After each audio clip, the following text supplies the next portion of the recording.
Good morning, classmates, and good morning, ma'am. We are Group 2, and today we will be talking about the founding of La Liga Filipina to Dapitan Exile. But first, let me introduce myself. I'm Mr. Nebres, together with Miss Guneda, Miss Garcia, Mr. Jimenez, Miss Bianson, Mr. Briones, Miss Gomez, Mr. Endaya, Miss Caballero, and lastly, Mr. Blythe. So the founding of La Liga Filipina is on July 3rd, 1892. So after his interview with Governor Despujol, Rizal together with some patriots had a meeting at the home of Doroteo Onghungco, a Chinese Filipino mestizo on Elias Street, Tondo, Manila. Rizal introduced the Liga Filipina, a civil league of Filipinos. So this is the picture of the founding of La Liga Filipina with Jose Rizal and together with the Liga Filipina. So the elected officers upon the meeting is, the president is Ambrosio Salvador, then the secretary is Deodato Arellano, and the treasurer is Bonifacio Arevalo, and for the fiscal we have Agustin de la Rosa.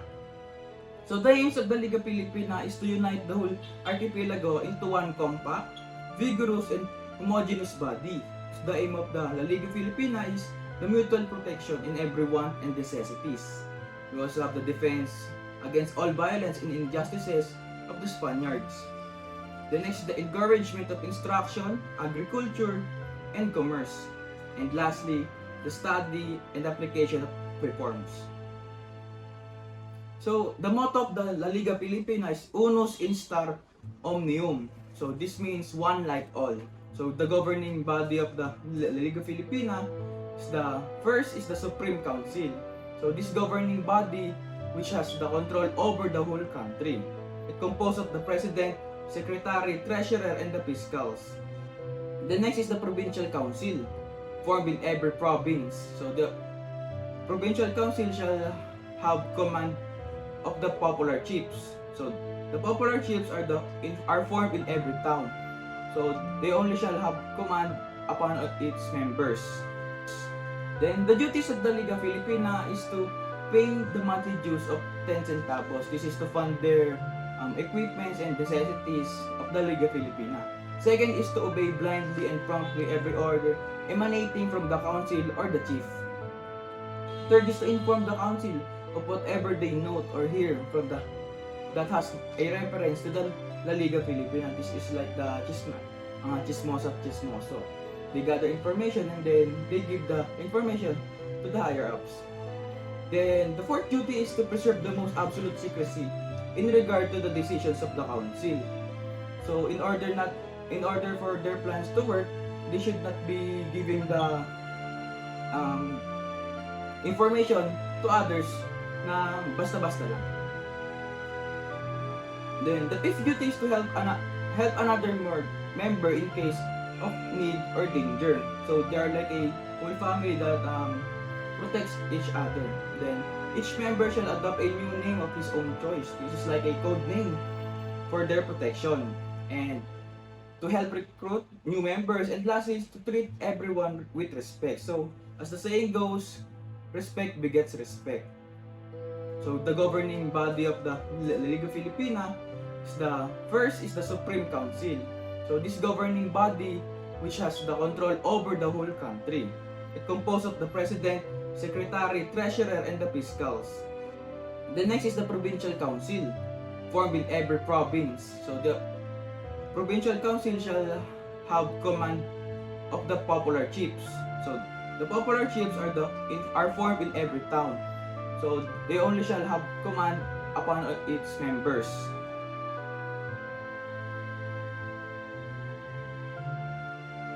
Rizal's arrest and banishment.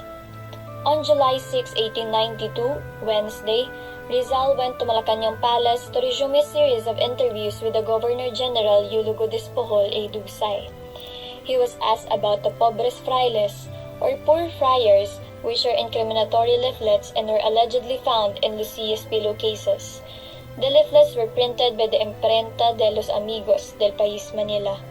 Rizal denied owning the leaflets, but despite of that, he was arrested and escorted to Fort Santiago by Ramon Despujol, nephew and aide of Governor-General Despujol. On July 7, 1892, the Gaceta de Manila published the story of Rizal's arrest, which produced indignant commotion among the Filipino people, particularly the members of the newly organized La Liga Filipina. The same issue of the Gaceta contained Governor General Dispo's decree deporting Rizal to one of the islands in the south.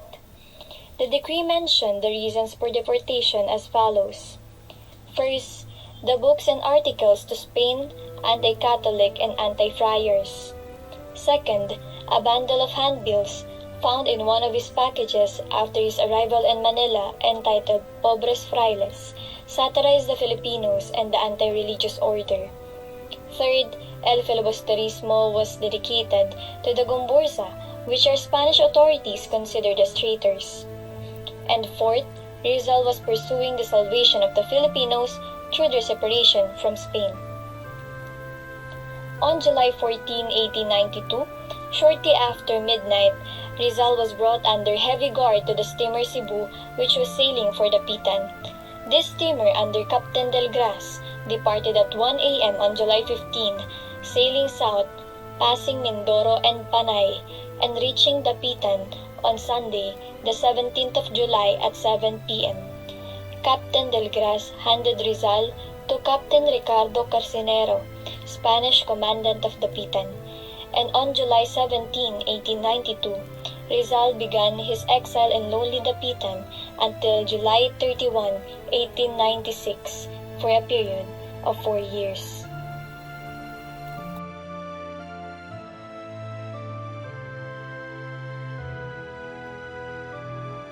Jose Rizal's arrival in Manila on June 26, 1892 had become very sensational among the Filipinos. He established a school for boys, promoted community development projects, invented a brickmaking machine, also engaged in farming and commerce. His popularity feared the Spaniards, and as such, paid careful attention to his every move. All houses where he had been were searched, and all the Filipinos seen in his company were suspected. As he had planned, on July 3, 1892, he had founded La Liga Filipina in the house of Doroteo on Junco in Tondo, Manila. 4 days after the Civics Organization foundation, Jose Rizal was arrested by the Spanish authorities on 4 grounds. First, for publishing anti-Catholic and anti-fair books and articles. Second, for having in possession a bundle of handbills, the Pobres Frailes, in which advocacies were in violation of the Spanish orders. Third, for dedicating his novel, El Filibusterismo, to the 3 traitors or the Gomburza, which are Padre Gomez, Padre Burgos, and Padre Zamora. And for emphasizing the novel's title page that, quote, the only salvation for the Philippines was separation from the mother country, referring to Spain, end quote. And lastly, for simply criticizing the religion and aiming for exclusion from the Filipino culture. Abroad the steamer Cebu, and under heavy guard, Rizal left Manila, sailing to Mindoro and Panay until he reached Dapitan at 7 o'clock in the evening of July 17. So from that day until July 31, 1896, Dapitan became the bearer witness to one of the most fruitful periods in Rizal's life. So his stay in the province was more than he living in exile. It was the period when Rizal had been more focused on serving the people and the society through his civic works, medical practices, land development, and promotion of education. So, in Dapitan, Rizal had a scholarly debate with Father Pablo Pastels regarding religion. So, this exchange of heated arguments revealed the anti-Christian Rizal. So, his bitterness on the abuses performed by the friars, doing such in the name of the sacred religion. Father Pastels tried his best to win Rizal's back to the faith, but fortunately or unfortunately, in vain. So, this series of debate ended inclusively, in which neither of them convinced the other of his judgment or arguments. But Rizal had maximized his stay in Dapitan by devoting much of his time in improving his artistic and literary skills. So doing agricultural and civic projects, engaging in business and activities, and writing letters to his friends in Europe. So particularly to Dr. Ferdinand Blumentritt and Dr. Reynold Rost. So his careers and achievement in different fields were as follows.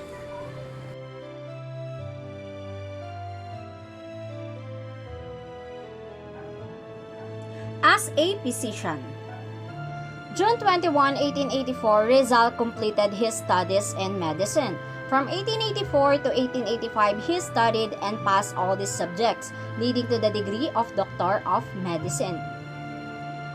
Rizal provided free medicine to his patients. Most of them were underprivileged. However, he also had wealthy patients who paid him well enough for his excellent surgical skills. Among them were Don Ignacio Tomarong, who gave Rizal 3,000 pesos for restoring his sight, an Englishman who gave him 500 pesos, and a Clanon Haciendero, Don Francisco Ascaraga, who paid him a cargo of sugar. His skills was put into test in August 1893 when his mother, Doña Chodora Alonzo, was placed under ophthalmic surgery for the third time. The operation was a success, however, Alonzo ignored her son's instructions and removed the bandages in her eyes, which led to irritation and infection. Rizal applied his knowledge through the waterworks system he constructed in Dapitan. Going back to his academic life, Rizal obtained the title of expert, surveyor, perito agrimensor from the Ateneo Municipal. From his practical knowledge as agrimensor, he widened his knowledge by reading engineering-related books. As a result, despite the inadequacy of tools at hand, he successfully provided a good water system in the province. Going back to his academic life, Rizal obtained the title of expert, surveyor, perito agrimensor from the Ateneo Municipal. From his practical knowledge as agrimensor, he widened his knowledge by reading engineering-related books.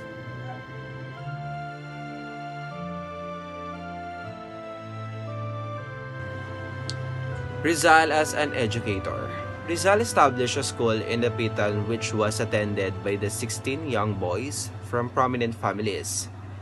Instead of charging them from matriculation, he made the students do community projects for him like maintaining his garden and the field.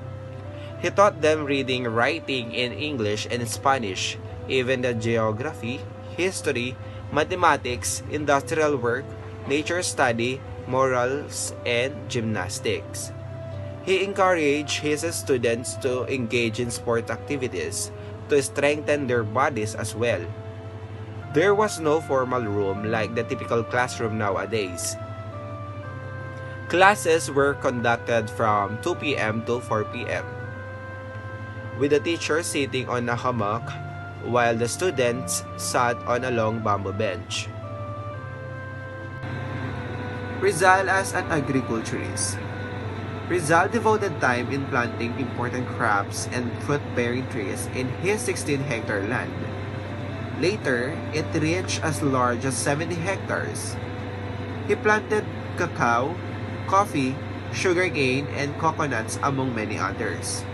He even invested part of his earning from being a medical practitioner and his 6,000 peso winnings from a lottery on lands. From the United States, he imported agricultural machinery and introduced to the native farmers of Dapitan the modern agricultural methods. Rizal also visualized of having an agricultural colony in Sichaponot within the Sandangan Bay. He believed that the area was suitable for cattle raising and for the cash crops as the area had abundant water. Unfortunately, this plan did not materialize.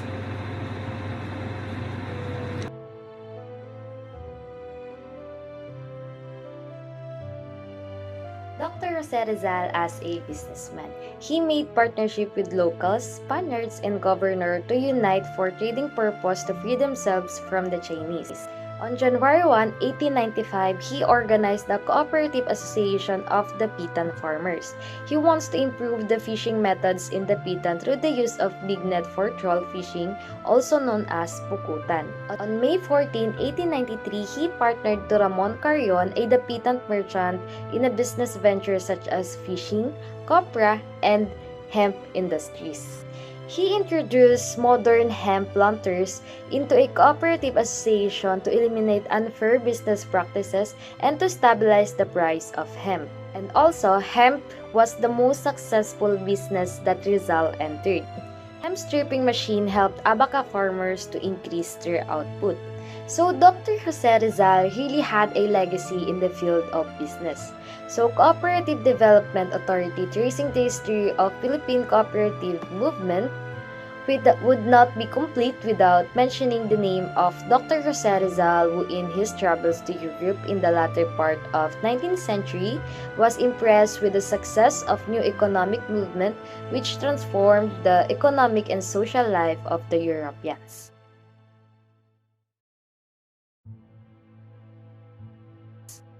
Next is Dr. Jose Rizal as an inventor.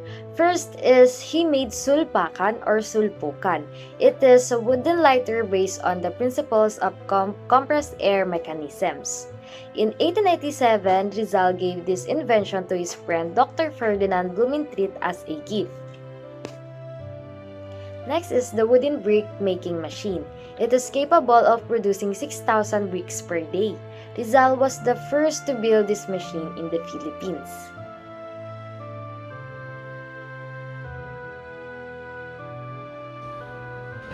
Rizal as an artist and as a linguist. During on Rizal's stay on Dapitan, Rizal wrote the hymno ay Talisay, or in English, the hymn to the Talisay tree. A hymn, a poem written in tribute to a tree to which the town was named after, where Rizal often stayed. Rizal and his students have always used the Talisay tree as a meeting place, and in gratitude, the student would always sing the hymn. Jose Rizal spent most of his days in the Dapitan with his pupils, and he taught them not to be afraid of anything, including the ghosts in the balete trees. He challenged them by letting them climb the balete trees.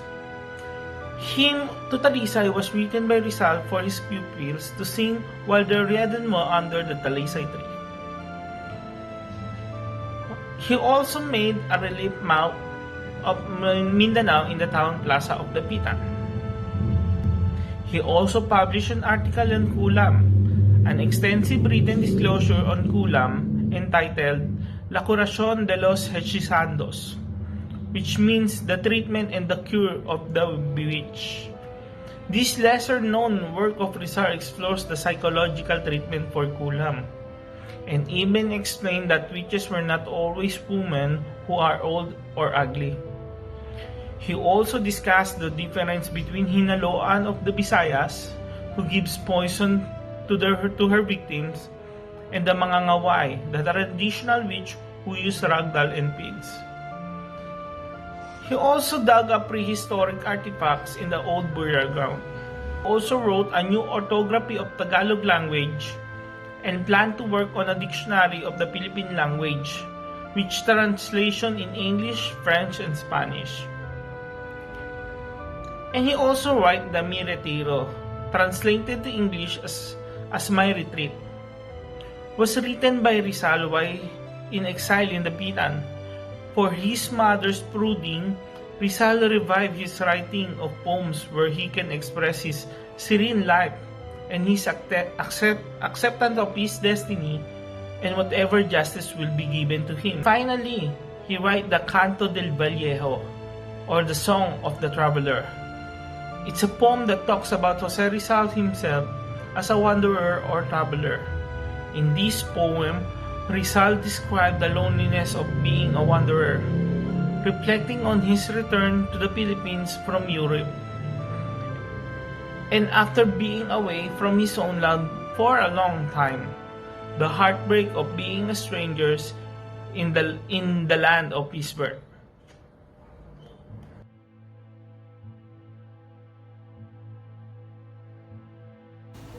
Rizal as a scientist. Rizal shared his interest or his passion with nature to his students. With his boys, all together, they explored the jungles and searched for specimens which he sent to museum in Europe, particularly in the Dresde Museum. In return, scientific books and surgical instruments were delivered to him from the European scientist. Rizal also made a lot of studies and researchers in the fields of ethnography, archaeology, geology, anthropology, and geography. However, Rizal's most significant contribution in the scientific world was his discovery of these three organisms. First is the Draco rizali, which is a flying dragon. Second, Apogonia rizali, which is a small beetle. Third, Rhacophorus rizali, which is a rare frog. Rizal is also involved in the different civic groups or civic activities in Dapitan. Upon arriving to the province of Dapitan, Rizal noticed its poor condition. First thing he did was to drain the marshes of Dapitan to get rid of malaria-carrying mosquitoes. Rizal also supplied a lighting system which utilized a coconut oil lamps posted in dark streets in the whole province of Dapitan. Rizal beautified Dapitan by remodeling the town plaza with the help of Father Francisco Sanchez, one of his teachers. He also created a relief map of Mindanao using stones, soil, and grass right in front of the church. Rizal made all of these possible by just using his money earned from being a physician. Rizal had always been missing his family and their happy moments together in Calamba, Laguna. His despair doubled upon the announcement of his lover Leonor Rivera's death. However, to his surprise, an Irish girl enlightened his gloomy heart. This girl was the 18-year-old Josephine Bracken, which, according to Wenceslao Retaña's words, was slender, a chestnut blonde, with blue eyes, dressed with elegant simplicity and with an atmosphere of light. Josephine Bracken was from Hong Kong, and she arrived in Dapitan in February 1895, with his blind foster father George Toffer and a Filipina named Manuela Orlac. Rizal's fame as an ophthalmic surgeon reached overseas, and one of Rizal's friends, Julio Loriente, referred the group to Rizal. Jose Rizal and Josephine Bracken instantly fell in love with just 1 month. They agreed to marry each other, which appalled and disturbed his father, George Toffer. However, the parish priest of Dapitan, named Pedro Obac, also refused to do so unless they may be permitted by the Bishop of Cebu. On the other hand, George Toffer, father of Josephine Bracken, returned to Hong Kong uncured. And because no priest was willing to marry the two, the couple exchanged their vows before God in their own way, which scandalized Father Obac. In 1896, their love bears its fruit, and Josephine was now pregnant with his child. Unfortunately, Josephine Bracken gave birth to a 1-month-old premature baby boy who lived only for 3 hours. The child was buried in Dapitan, bearing the name of Francisco after Rizal's father. Prior to the outbreak of the revolution, the Katipunan leader Andres Bonifacio sought the advice of Jose Rizal. In a secret meeting on May 2, 1896 at Bitucumanok near Pasig River, the group agreed to send Dr. Pio Valenzuela as a representative to Dapitan, who will inform Rizal of their plan to launch a revolution against the Spaniards. On board the steamer Venus, Valenzuela left Manila on June 15, 1892, and in 6 days arrived at Dapitan with a blind companion, Raimundo Mata. At night, Rizal and Valenzuela had a talk in the former's garden. There, Valenzuela told him of the Katipunan's plan. Regarding this, Rizal outspokenly objected Bonifacio's premature idea for 2 reasons. First, the Filipinos were still unready for such bloody revolution, and second, the Katipunan lacked machinery. Before plotting a revolution, there must be sufficient arms and funds collected. Valenzuela also told Rizal of their plan to rescue him in Dapitan. Again, the exiled hero disagreed because he had no plan of breaking his word of honor to the Spanish authorities.